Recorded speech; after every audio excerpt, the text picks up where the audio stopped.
একদম জলের মাঝখানে, চারিদিকে কোনো বসতি নেই, শুধু ঘন জঙ্গল।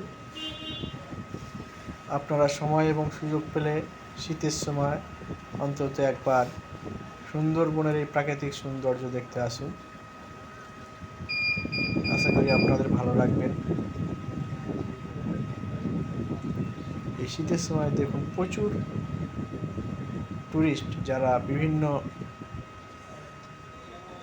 দেশ থেকে ঘুরতে আসে সুন্দরবনের এই প্রাকৃতিক সৌন্দর্য দেখার জন্য।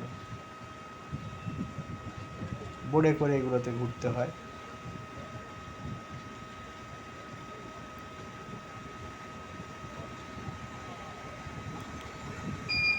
আমরা সুন্দরবনের মেটেখালির মধ্যে আছি এখন। মেটেখালির জঙ্গল, তার মধ্যে দিয়ে যাচ্ছি।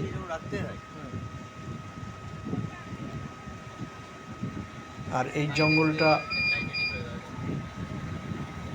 জঙ্গলের খাড়িটা পার করে আমরা বনবিবি ঘরানির মধ্যে দিয়ে যাব।